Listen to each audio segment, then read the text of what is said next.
Hello, and welcome to another episode of Soft Issues. I hope you are sitting comfortably. Today we're going to be talking about ultra-distance cycling and its increasing popularity. We hope you enjoy. I tell you what, though, of course, if he turns out to be a cyclist at some point, everyone's going to be like, well, at least he's, He was a cyclist. He's He one of us. was all right. We are recording, by the way. I just got images of Farage and Lycra now. He wouldn't be able to do ultra distance though. He hasn't got the kind of the grit. The grit. He'd give up after like 2 hours, and then blame it on some foreigners or something. Can you imagine him turning up on an SL7 with clip-ons and an aero helmet? That's the kind of rider he'd be.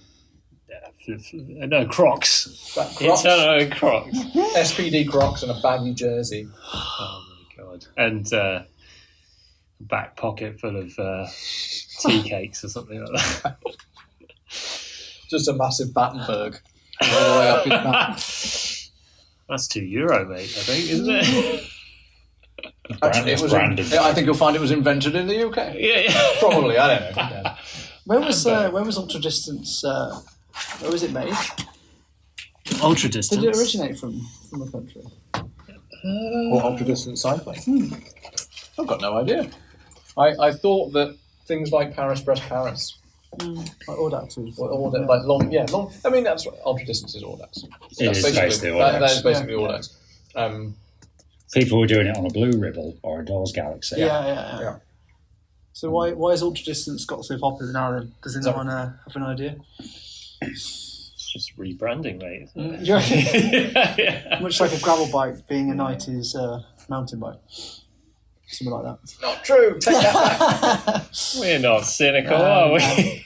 I love my wide open despite it being 10 times the amount of what it should be. It's a lovely bike to ride. It's a lot of money for some plastic and glue. Yeah, no, it is. I got it for cheaper than what normal people pay for, but it's still so it's only $7,000. Yeah, only $7,000 for the frame. I don't know. That does come into it though. Like the kind of very traditional idea of like touring was always like a kind of make do kind of attitude, just to make it happen on any kind of bike. You figure it out as you go along. You kind of strap some bags and off you go and see the world, kind of thing. But somehow it's, I guess as cycling's evolved, it's turned into a thing on its own. Like there is a clan. There is like, you are a ultra distance rider. You are a bike rider. Yeah. I'm not a tourist. I'm not doing touring. I'm doing bike packing. It's fashion. Its fashion has permeated into cycling, right?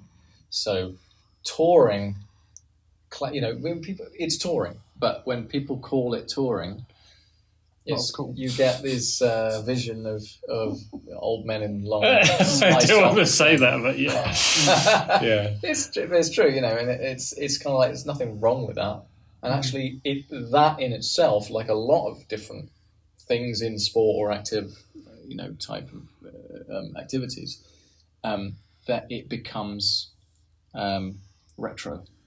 So now you've got these events like the Eroica. Right? Yeah. So it's kind of like, it's like you have to have period correct bikes and kit and stuff like that. You've got the tweed run and stuff like that, People they love having labels to put on stuff rather than you can't just get on a bike and just ride. You have to belong to a clan, Which one do you belong to? My own. Nobody wants to ride with me. I'm either too fast or I'm too slow. Mostly too slow. I don't know. You might, if now you said that, you might get a following. And then, might do. Can you imagine? I do get followed every now and again while I'm riding. People by the police. You get followed. Yeah. Police on bikes on trek. Black now. No, just every now and again, if you're just training on a road bike, you'll have someone just jump on you, especially in Regent's Park, right? You're going around and doing laps. Yeah. So some people are like, oh, yes, a wheel to follow. I'll just jump on that. And then suddenly like, excuse me. But is that because you belong to the Regent's Park kind of Probably clan or tribe? I look the part. I'm Yeah. in the kit. I'm in the Lycra. I'm on the race bike. And Is it okay? Is it okay to hug someone's wheel? No. You don't like that? no, absolutely not. Well, I think it depends. Some people are there to make friends, and others of us are there to ride our bikes and just train. So obviously, suddenly you have someone's got a bit too close, and you do tend to have to tell them. Well, most 9 times out of 10, I can just ride away from them, and that's great. The kinds of people that do, that kind of thing, they're just huffing and puffing. But a lot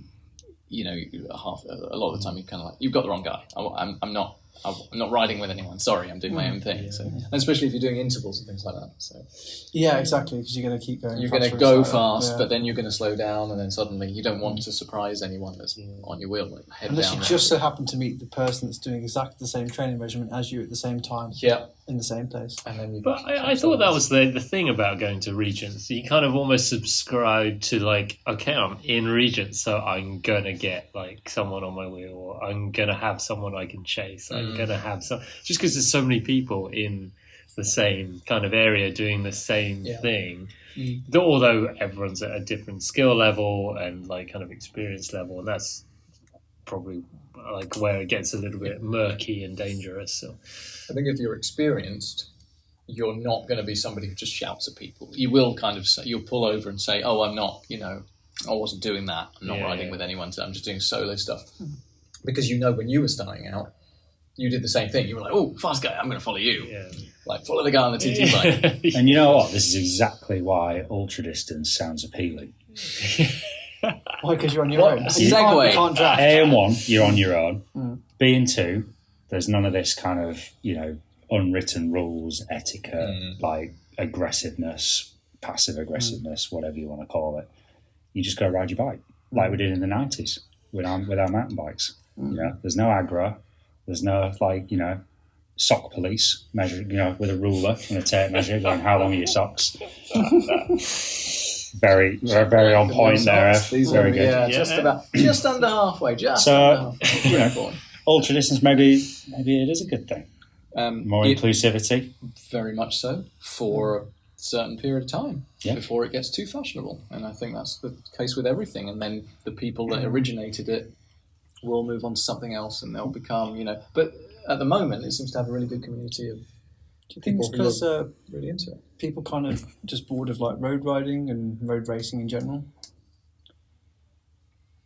Yeah, like I definitely enjoy the kind of the spirit or the community kind of message that kind of comes out of like the ultra community, or like the bike packing, or even the gravel scene. It seems to be segueing those who. It seems to be a more welcoming kind of space for kind of maybe even people who are just starting out, and maybe those who don't associate themselves with like the racing crowd, like the Tour de France, like cycling equals Tour de France. No, it's not. It's interesting because you have people there that are obviously racing, but you also have people there that just want to complete it, and that's kind of a clash of people. But there's not many other things where you kind of have that. It's essentially a very long time trial, isn't it? So it's a similar ilk to time trialing. You're racing against yourself. If you are racing If you're racing it. If you're racing it. And this is where we get these subgenres of subgenres. It's Yeah. like, we've mentioned loads already: ultra distance, bike packing, touring, gravel, adventure riding. What's the difference between gravel and adventure riding? Well, Adventure's slower, I guess. Adventure's where you stop and like eat It's like, cool, man. stuff. I've got but this is my, the whole thing, isn't it? It's like you can label to the nth degree, and does it mean anything? What does it mean? Ultimately, we're all just out riding our bikes. We were talking about marketing earlier, and that's what it is. It's just like put Exactly, a label on something, then you can have a bike that suits that label, you can have some kit that suits that label, you can have an event that suits that label, and then you can have people that suit that label. Which is great. It's not a bad thing. I'm not criticising it. Okay, it's not for me necessarily, but if it gets people doing stuff that is, creates community. Yeah, I mean, in some ways, I feel like this is the inevitable kind of outcome of something like cycling that becomes more popular, sucks in more people, then in order for people to figure out where they sit in this kind of universe of cycling, it has to be. Well, you're going to say labelled. hierarchy. You're going to say hierarchy of cycling. No, you're right. You're absolutely right. Yeah, people need a label or like kind of tribe they subscribe to, so that they can feel kind of part of that kind of community. Okay, yeah, I want to ride like ultra distance is an event based, and in my opinion anyway, how I see it is like an event based kind of activity. There is a endpoint, there is a start point, there is timing, there is kind of a course or navigation required, and so on, which is very different to kind of bikepacking, which seems to be more like kind of touring, but carrying more equipment, not trying to wait, save, that kind of thing. I mean, bikepacking is touring. Yeah. But without panniers. With the tail fin. And get the blurry kind of carrying. Is it? Is it? Yeah. Is it panniers or is it? I don't know. It's just stuff on a bike. You do whatever you want. If you want to just wear a tight jersey and stuff as much as you can in it, then every bike's a cargo bike. Oh, there you go. That's what I say. I think that literally an Omnium cargo bike would be like the best touring bike in the world. It's so good. Like just shove everything on the front and off you go. And you also had in the I don't even know the year, but has anyone read the Rough Stuff Fellowship? Rough Stuff, like people in I think it was like just before mountain bikes came out, people would ride essentially road bikes across like ridiculous like moors and stuff like that. Before obviously the book, the photography coffee table book. Yes, I've seen that. Super interesting. It's about a collection of people essentially. See some fantastic pictures in that as well. People carrying 23 mil tires through Scottish headlands and like moors, and it's mental. But like they were all enjoying it. They were barely riding their bikes, basically carrying them. But completely snowed out tandem. By two people like through a frozen lake or something like that. So they may do then, but then obviously mountain bikes came about and gave people a bit more option to go a bit further. So for me, ultra distance, specifically to gravel, actually, is getting off the road and being able to adventure and feel like a child again. Like that's why I love it. Like feel like a kid again. Because that's the first time I ever had any independence as an individual. It's your first ticket to freedom, isn't it? The bicycle, essentially. Before you get a moped. Unless you illegally drive, of course, but we didn't do that. We don't condone such behaviour, but not so it doesn't go on. Yeah. Can you legally drive your bike? If you have two bikes, you have to have two bikes. Bungee together. Up to the next, and a steering wheel. I remember hurtling down Parliament Hill on my kid's BMX, rally boxer. Oh. I can confidently say I've never gone downhill that fast since. Ever? Since I was like 7 years. I don't know how fast I was going. Obviously, I didn't have a Garmin at that point.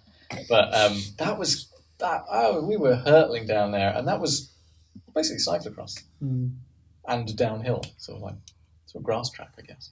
Well, like as a kid, there's no conception, there's no box to fit in. You just ride your bike. And there's no danger, right? There's no danger because you haven't got you don't have to be well the next day. Yeah.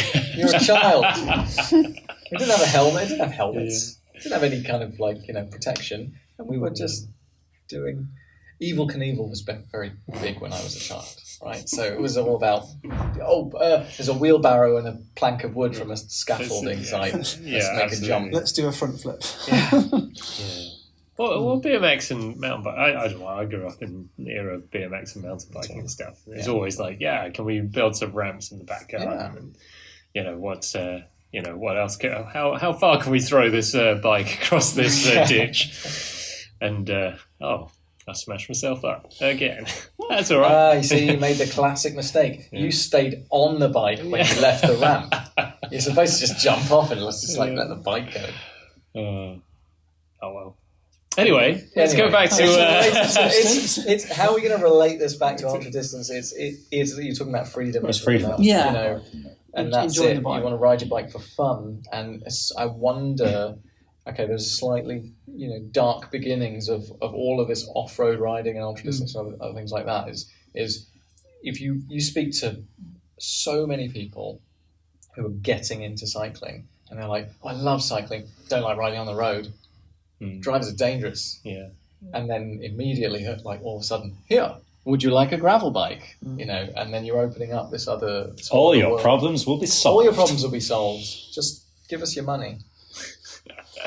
I mean, if you were like a new rider, just like I'd much rather ride like kind of off road than on road. Like especially like you go to Essex and stuff, you go out like riding down the Lee Bridge Road on the Saturday. Mate, Jeez, yeah, that is a terrible. You're lucky if you get away with like not getting doored or shouted at, or even just like the abuse that you get. Like, well, I think the standard of heckling needs to improve. Personally. You can't keep shouting Tour de France out of you. If you're going to lean out the window of your white van and shout at me and put the effort in, at least make it witty. It takes too long though, because by the time they've said the thing, they're stuck in traffic. You've just ridden. Yeah. You're already 100 metres down the road. And this is the problem with road cycling: the standard of abuse. Yeah, I don't know. Ramblers are less, offensive, are they? White van, man. There's only so much space to share, though, isn't there? Well, especially when they don't give you any. I guess with the gravel riding as well, you get to go to like a lot nicer roads, you know, because you go to a lot of through roads where you kind of have quiet roads as well. So with a gravel ride, you're still on the road, but you're going to places where you wouldn't usually be able to get to on like 25mm very nice posh Vittoria tyres, for example. Which I quite like, because obviously the ride then does feel still wild, even though you are on a road that just tends to be quieter. That makes sense. That's part of the beauty of cross bikes, gravel bikes, whatever you want to call them. You can just get over that little threshold to that road on the other side, which you would never have been able to do on a road bike, and it just opens up a world of sort of possibilities. So how have we got from that, just exploring a bit of rough road and cutting across a towpath to get to another road, to literally riding across continents with a kitchen sink strapped to your bike? Some people can't leave their stuff at home, I guess. I think that's it. No, I'd find I think the most interesting thing about stuff like ultra distance or any kind of like bike packing stuff where people are like loaded and is the preparation. Obviously, it's like the key to it, right? If you're well prepared, but you're mentally prepared, but also like physically prepared and prepared with all your kit, like being able to enjoy these things. Different people enjoy different stuff. My girlfriend, she would take everything if she could. I want to be with like at the bare minimum. I want a tube in my back pocket and a pump that wouldn't even dare pump up a tire bigger than a 23. But some people just they want. If you're going to do a really, really long distance and you're going to basically be camping overnight, you're going to need all that kit. So it's got its pluses and its minuses, I think, because on the one hand, it's good because it introduces this resourcefulness into your life and into your sport activity or your whatever it is you want to call it. But also maybe there's a lesson that a lot of people will quickly learn when they get into that sort of thing, which is you don't need that much stuff. It's going to affect everything that you do from the start line to the end. If you've got a lot of extra weight that you didn't need, the only way you figure that out really is do it. Yeah, absolutely. I remember when I first went touring, and of course you take way too much stuff, but you kind of have to learn through doing. Yeah, and so you can't. You can't learn until you do and figure out that, I don't need 10 pairs of pants, I only need 2. Or 2? How long are you going for? Well, this is it. There's so many different variables involved in all those kind of decision-making things, and self-sufficiency, and what kind of country are you going to? Is there going to be running water? All those kinds of things. Do I need power? There's only so much you can prepare for, though. Because for my event or race or whatever the hell you want to call it, I took a down jacket, even though it was in summer, but it was in Wales, and I didn't take it out the front bag, so I completely wasted my time and weight carrying that. But obviously, if there had been storms, which there most likely would have been, usually. So I don't regret taking it, because obviously it felt nice to have that there if I really needed to be warm. But essentially it was a complete waste of time. Which is just one of those things. I don't know, man. If you to- didn't have it, you didn't. Yeah. So it's catch-22. Yeah. I mean, there's emergency kit that you have to take with you. Like a foil blanket. There's some stuff is like, well, the whole point is it's an emergency. It's for an emergency. You shouldn't need it, but if you do, you're going to want it. Yeah. Whereas there's a lot of other stuff that I think people do take with them, so gadgets and gimmicks and things like that aren't really a requirement. But until you realise that you don't need that thing, you're just going to carry on lugging around that extra weight. It's getting quite far now where people are sleeping less and less, and there's the sport's getting obviously more important, bigger. Like more people are knowing about it. Does anyone think it's going too far? Yes, because obviously, because no one else said yes. I just decided to. I just hit the buzzer. So I read. So I can't remember. We might have to figure out where this link was. I read something. I think it was yesterday. Did you read the same thing? Maybe that's why you mentioned that. Someone was talking about there's a rule. There's a rule for, I don't know whether it's for ultra distance in general or whether it's for a particular event. I think it might be the Transcon. Which is you have to have a certain number of hours of sleep. Or you can only ride a certain. It won't be in the it'll be in the other one. I know it's in All Points North. They've introduced a 4 hour, so every 24 hours you have to have 4 hours. That was it. Yeah, that was what I was reading. I think it was on Instagram or something.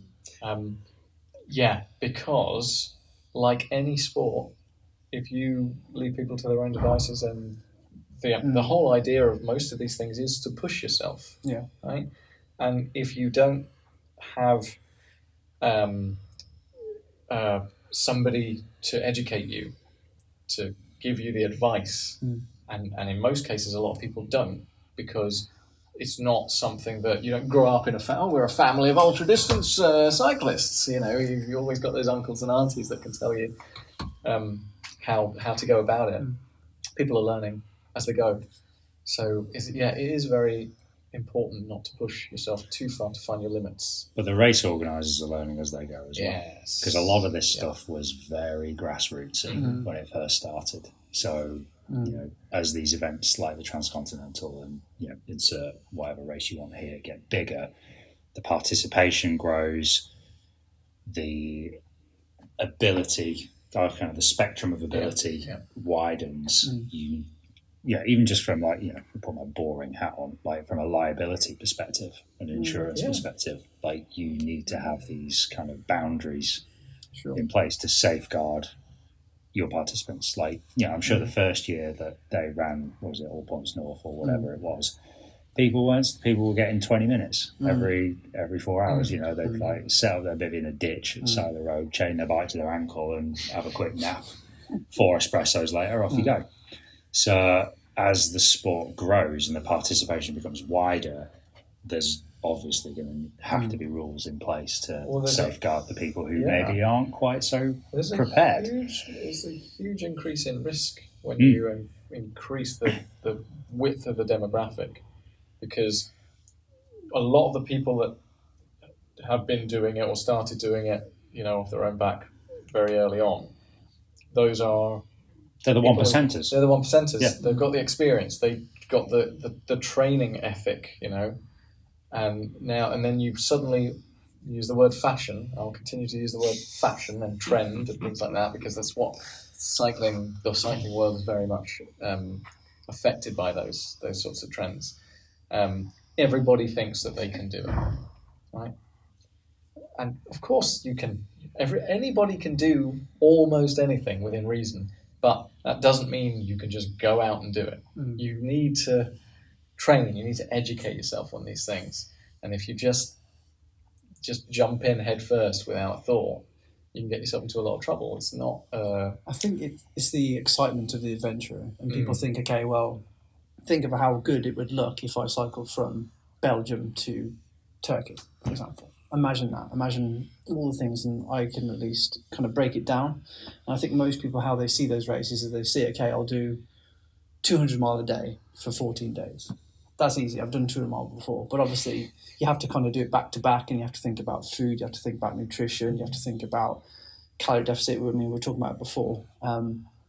And it should be inclusive, but obviously people should be aware of what they're getting themselves into. It shouldn't be a romanticised idea of like a long bike ride like the old tours where, you know, it's quite serious and you can get yourself into quite a bit of trouble, of course, as well by doing these things. I think this is where the blurry, for me anyway, the blurry line sits between like kind of just riding and it being a competition.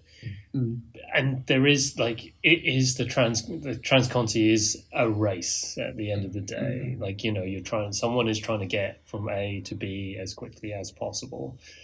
And so if you are racing, then you are trying to be as competitive as possible. And so, you know, what risks are you going to take to get from one place to the other? Other events will be kind of non-races and kind of, but then people still are competitive because it's an event. And so there's always going to be a desire to kind of go as fast as possible. So again, like what risks are you willing to take within that?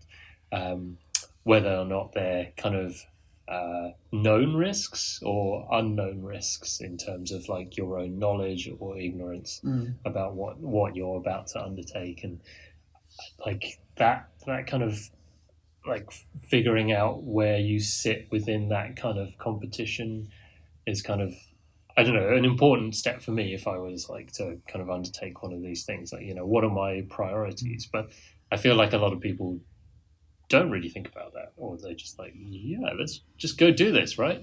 let's go do it. Yeah. And find themselves in a situation that might be different to what they thought it would be. You do wonder if there needs to be slightly more structure to introducing people to that level of activity. Yeah. Like, maybe you should do a few Audaxes first. I mean, the application form for like Transconti is pretty serious. Yeah. Like they ask you all the questions. How many miles do you have to do a day? Like, have you done this kind of amount? And, you know, calculate how many how are you going to carry all this kind of stuff and so on. So people do go through it, but I definitely know that there's been people through my fit door that have acknowledged already that I'm shocked. I'm shocked. They've already bitten off way more than they can chew, but like, you know, they'll still go for it though. Yeah, absolutely. There's a degree of pride. I think when I finished, I did a kind of ultra distance event about a month ago now, and I should say that actually, because when I got back, I had really bad nerve damage in my hand, and I still can't feel my hand properly. And also had loads of tingling on the back as well. And it was quite worrying. And I think when I typed in all this stuff, there was actually no information online about it. So I should say that also your body isn't used to doing that much stuff. Even a few hours in the same position on certain nerves will actually affect your body. And if you're doing a race that lasts, I think my race was around 57 hours with about 10 hours break or something like that. If you're doing something that, like, and also high intensity training before, you probably will have ramifications of people. I know that James Hayden once mentioned when I went to a talk that he had a friend who was a surgeon. He had to stop his job because he couldn't do his job anymore just because of ultra racing. So there are quite a few things, health things, that obviously are a result of training that much, and it is quite high intensity and it is very stressful for the body. I don't know if anyone else has had like post fitness or anything like that with people. That was our biggest kind of gripe. Or question that we're trying to get people to answer or pose to people that come in like wanting to do these events is, you know, have a think about how reasonable this event is for you, and just in general as a thing to do. Like, this is pretty extreme. It's an extraordinary event. It used to be marathons, marathons used to be the thing that was like, whoa, you've done a marathon. This is insane. This is a crazy amount of exercise to do. But that's quickly become normalized. And now we're in the period of like ultra distance, Ironman, ultra irons, all the rest of it, 10x irons or whatever. It's just normalized. It's like, that's just kind of what people do, and it's reasonable to expect that we're not more capable, are we? It doesn't make it less hard. It's still very difficult. Running a marathon is very difficult. Like, it's just become normalized through whatever social media, like marketing, whatever it is. Like, doing hard things is still very hard. There are a lot of ex-professional cyclists now that do things like the Transcontinental and the Silk Road Mountain Race and the Atlas Mountain Race. And they're just, they're kind of leading the races, but they're still, what we consider normal cyclists that have never been pros that are still just as good because they maybe sleep slightly less or I just happen to have a very good kind of, VO2, whatever. But I think it's about setting reasonable expectations for yourself within the context of the wider event, right? It's not taking too many risks. Like, I'm very much a completer, not a competitor. And I'm totally cool with that. I'm competing with myself, but ultimately my livelihood isn't at stake whether I win an event or not.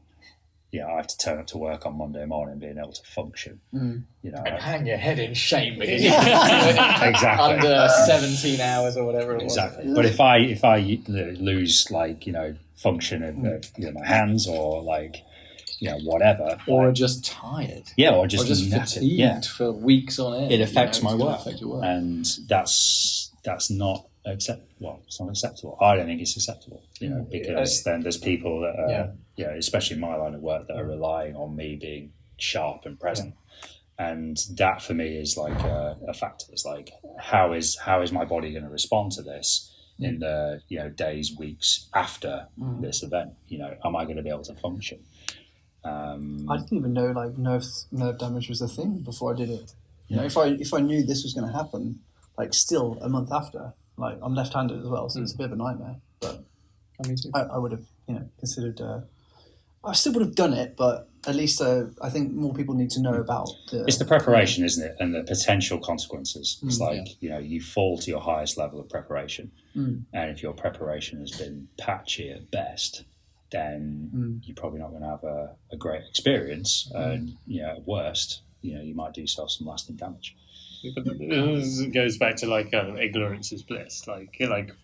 Even if you knew, you'd still go and do the event. I loved it. It was fantastic cycling through the night. I can see why a lot of people are interested in this, but it's definitely the hardest thing I've ever done, hands down.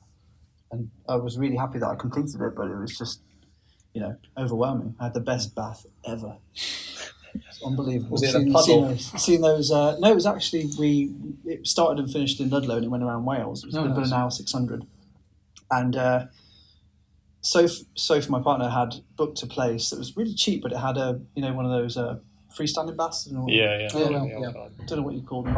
A bucket. A barrel. It was a really nice shaped bucket, and it was white.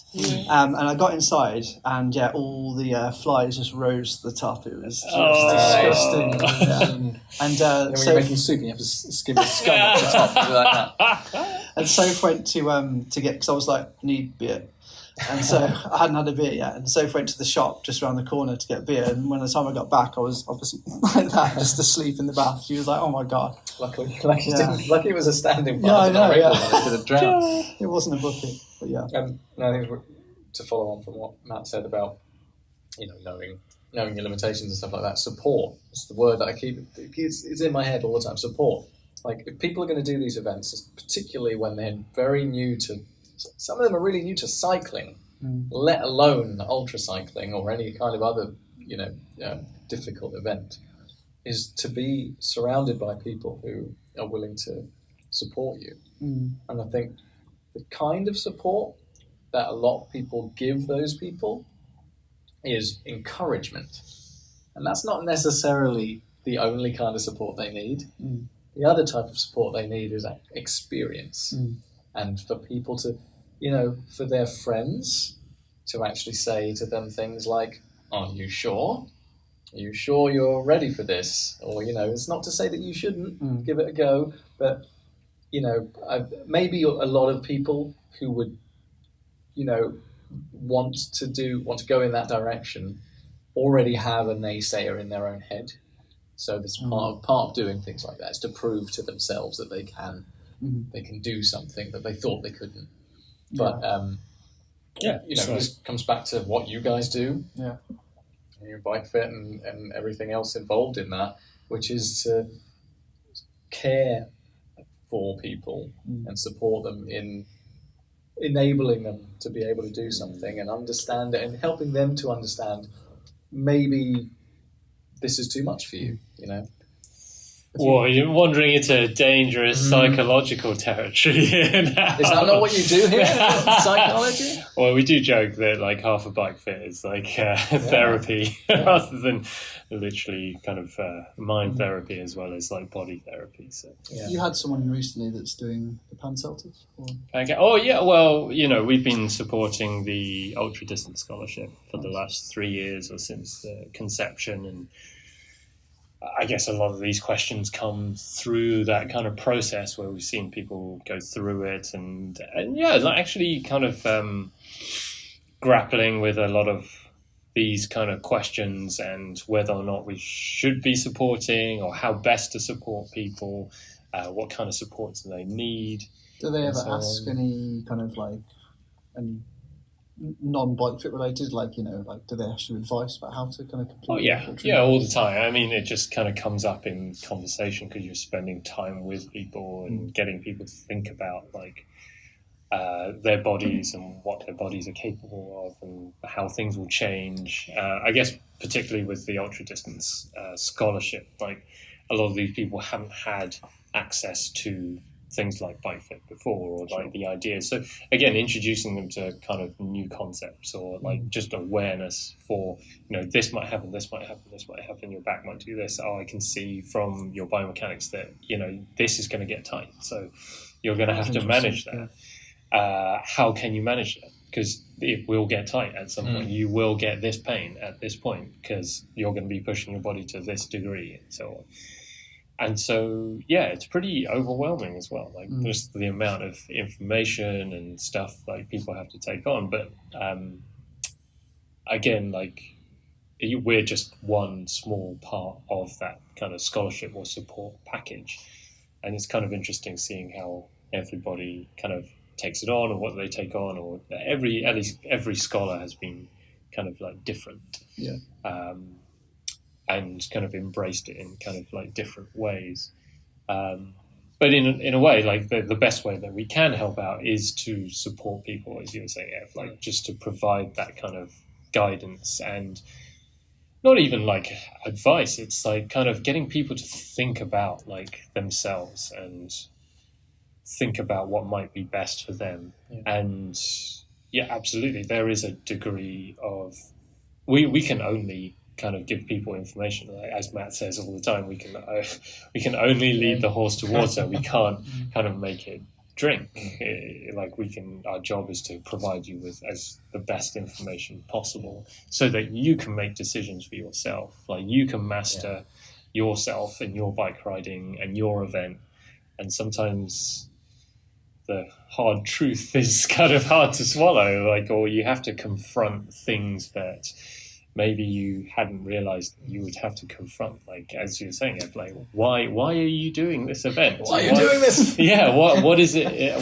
Like if you don't understand, then it is like if you don't have an answer to that question, like maybe find out. You know, like you say, education is only really as good as how you implement the information that you gain from it. I think it's different for a bike fit to give an advice, because usually you have someone that comes in and does 100 miles a week, and they might have like a slight knee pain, and you can solve it quite easily with the fact that they don't overuse. But when it's like ultra endurance and they're training like 18-hour weeks and they're just aware of certain things, it's a whole different ballgame, because you're aware of like how much cycling they do, and obviously we're not evolved to sit that long on bicycles, of course, so it gets more difficult because you obviously want to solve the problems, but sometimes it's just the fact that I would get hot foot on my left foot, but it would be after like cycling for like 10 hours. I think solving the problem, I don't think should be the sole goal. Like managing it's teaching someone to manage their body, and like I sound like an old man now, but at this day and age, there's a greater and greater disconnect with how the awareness and the kind of the proprioception that we have of our bodies, because we have all these gizmos and gadgets to tell us how we're feeling. Like, you know, your Whoop band isn't going to tell you if you're tired. Well, it will. But what's a Whoop band?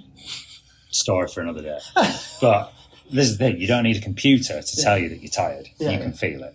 So teaching people to some strategies as to how to manage their bodies over these sorts of events, if they don't necessarily have that sensory feedback, or they're not quite as dialed in as that sensory feedback as they possibly could be, is probably more beneficial than trying to solve every issue. Because you're essentially teaching someone to fish, right? Because we don't know what's going to happen on day 4 of a 2-week ultra distance kind of ride. Nobody knows this. Looking into your crystal ball. But if you can teach someone to think for themselves and make as better decisions as they can on the fly, based on what they feel and the feedback that they're getting, then they're more likely to get through that event, that kind of experience, getting what they want out of it. Is that quite a subjective thing, you think, or are there objectives? There are certain objectives, but a lot of it is subjective relative to the person, in my opinion. And this is where each person is an individual, and this is where what you were saying way about the bike fitting being half therapy. You've kind of got to get under this, under the kind of the top layers of that individual to see where they're at in terms of how well in tune are they with their body and what makes them tick. Like, how can you give this particular person the best coping strategies for them? Are there kind of general exercises that you could recommend for people listening to do things like that to help prepare themselves? Let's go back to your foot, for example. Like, if you knew that your foot was going to get tingly or go numb after a certain amount of hours, then you can start asking questions. But that's going to happen. Then you say, well, do I push on? Do I push through it? Or do I have a break?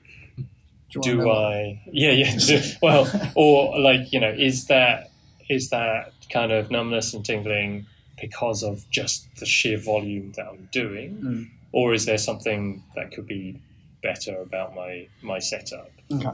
All these, they're all relevant questions, and there is no wrong or right. There's just choices to be made.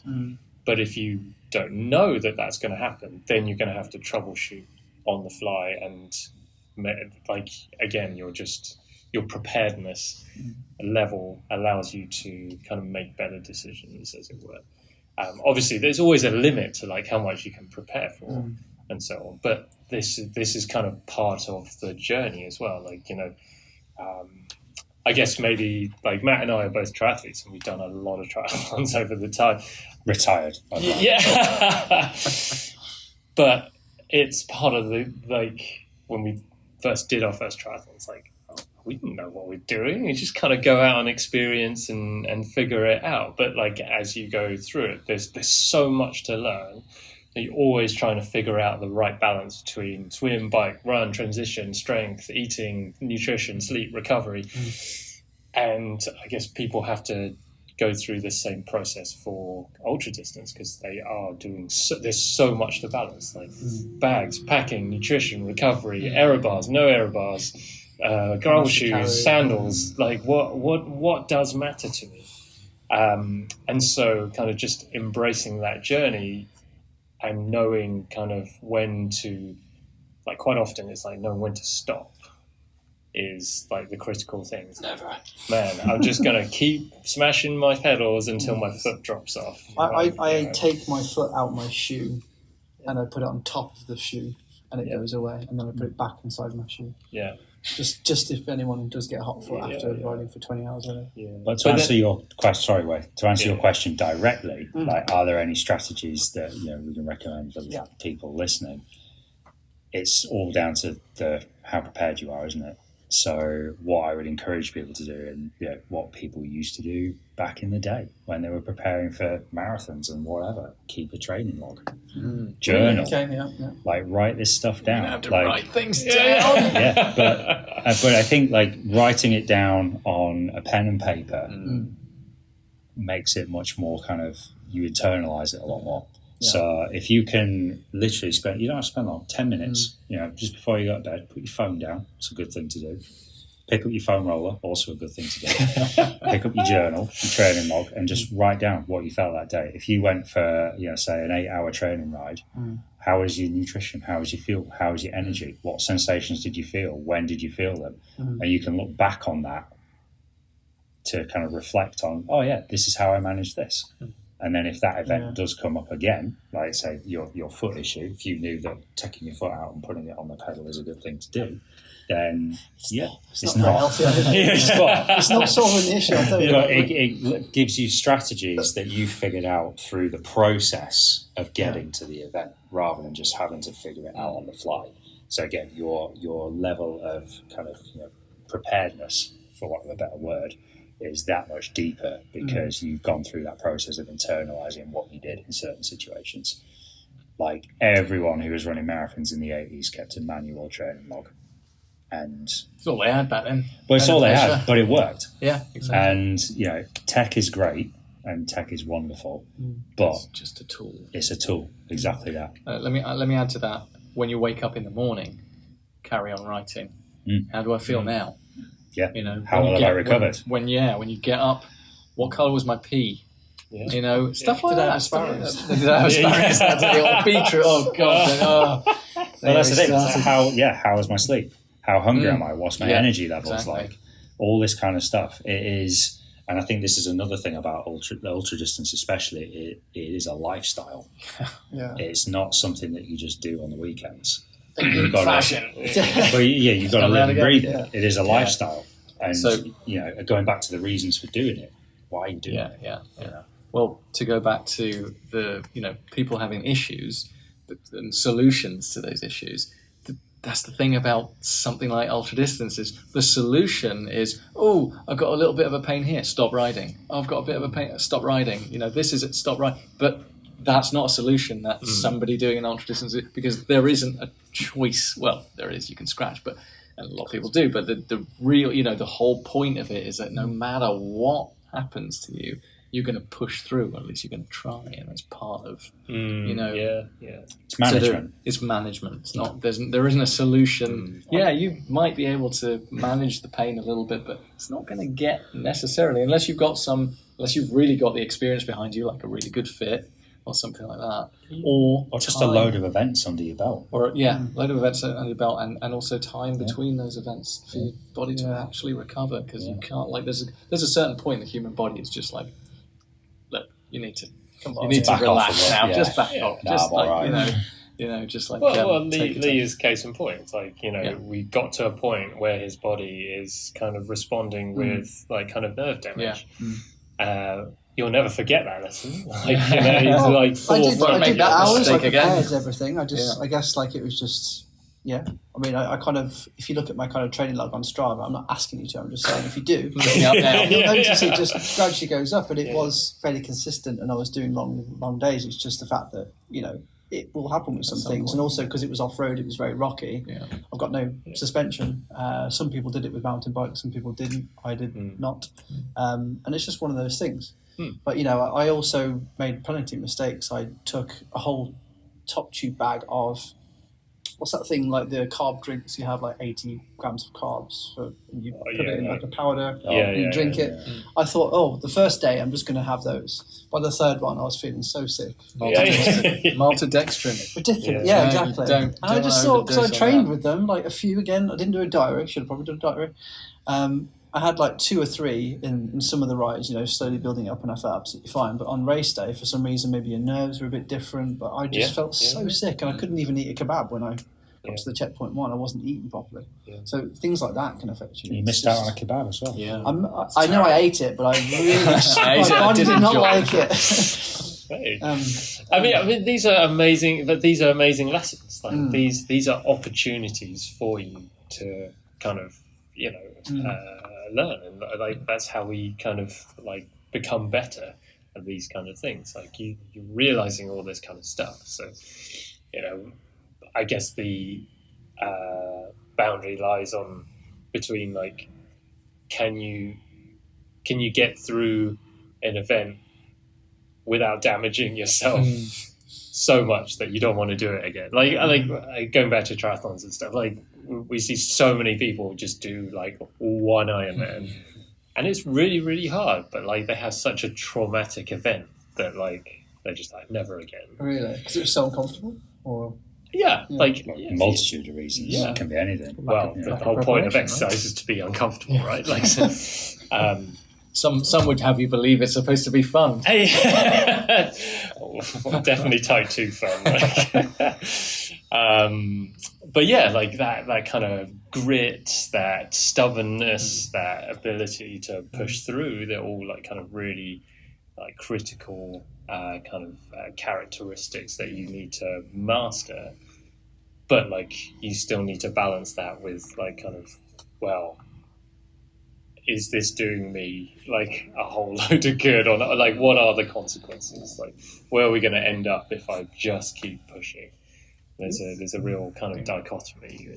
Well, and the thing is with triathlon, you're surrounded by other triathletes as well during the event. Yeah. So at least you have that fellow clansman with you. You can see, they're in pain too. I'm doing it right, Ultra distance maybe might be a little bit different. Might find yourself alone for a long time. With the midges, though. And the midges. Anyone listening, actually, if anyone is, there are more midges, or at least the same amount of midges in Wales as there are in Scotland. Every single time I stopped, you were on my eyeballs, on my eyelids, on my face. They're moving south. Do they just migrate between Scotland and Wales? Yeah, nothing between. They just skip the Peak Districts. They just go straight over. But no, they're migrating south. I've read it's because of global warming. But it's probably that. So many there, I'm telling you. It's crazy. Need a mosquito net or something. Yeah, no, I had one. Stupid. Had one, but that was for sleeping, not for just not riding it or something like that. To obscure your vision a little bit. Yeah, no, I should have put it on. I was thinking I'll play devil's advocate for a sec around because my initial advice to anyone thinking about doing an ultra is obviously don't. It's ridiculous. You shouldn't. You can't do that. Don't be. But then also number 2, if you insist, absolutely insist on doing it because of peer pressure or whatever it is, prepare. Be as prepared as possible. But then I stopped and I thought, you know what? The problem with preparing for things is that you're a lot more prepared. And that takes away some of the excitement. Because sometimes you do want to just dive in head first. That's part of the uncertainty, as part of the excitement. That's a dangerous game, though. And it's like, you get on a roller coaster at some fun fair in the arse end of nowhere. You don't know if you're going to come out of that alive, but it's fun, it's exciting, because it's the uncertainty, not knowing, is it going to fall apart? Maybe like a shorter ultra distance? Maybe a shorter, what would that be called? Don't do the transcontinental. Oh, God. Yeah, maybe start with your local Audax. Yeah. I think there's definitely something to be said for that. I think I like the way that, like you said, I think the other ones have a form that you have to fill in to say I'm capable of doing so and so. But so PBP has a requirement, doesn't it? I don't know. I don't know enough about the other ones, but that definitely has a requirement of having. You have to have done. Is it 4?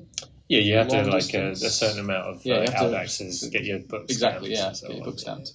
It was very old school. Get your brevet cards. But it's nice, isn't it? Because it's super cheap to do all these Audaxes, and it's a nice environment. So it's essentially ultra distance, but not essentially a race. I guess with tea and cake, which is lovely. I can't think of anything better. Well, it's a few things, but generally, it's just but it's learning your craft, isn't it? Essentially, it's figuring out what does this involve.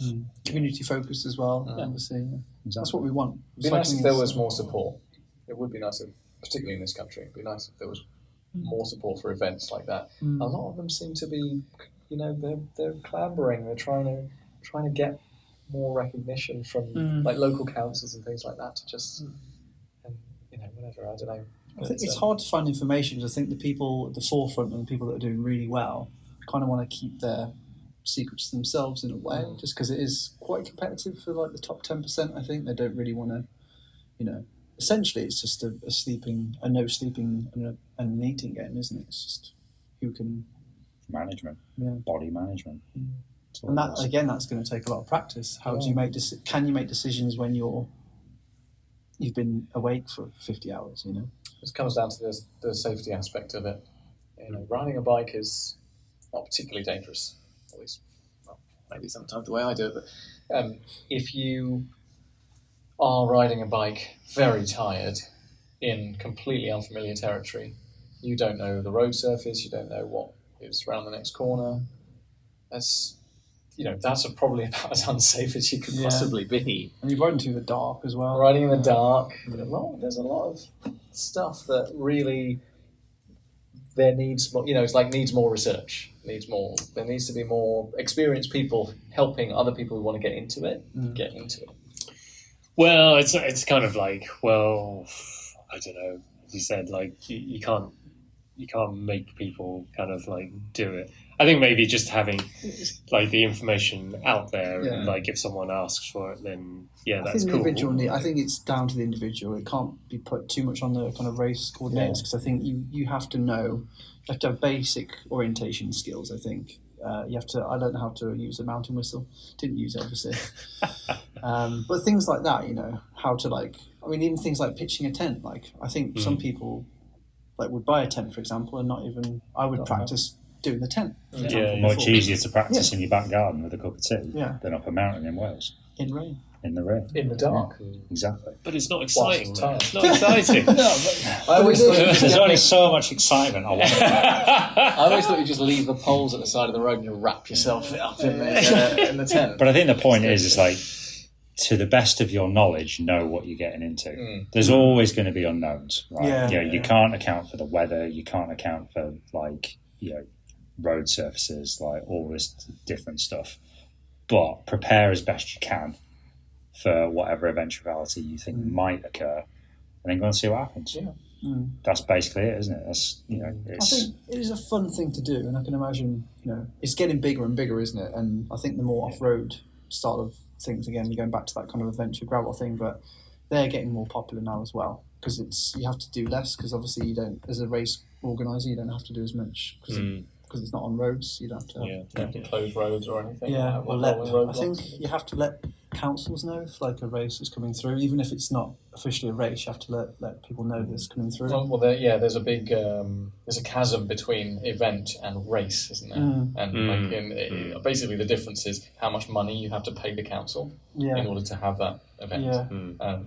Particularly when something's a race, it's automatically inherently dangerous, and then you need to be responsible for the riders. Sure. Whereas if it's, I don't know what else you would call a long distance riding event or whatever. I think most of them call them events now, don't they? It's just an event. You'll always get people racing. You'll always get people just competing. It's just one of those things.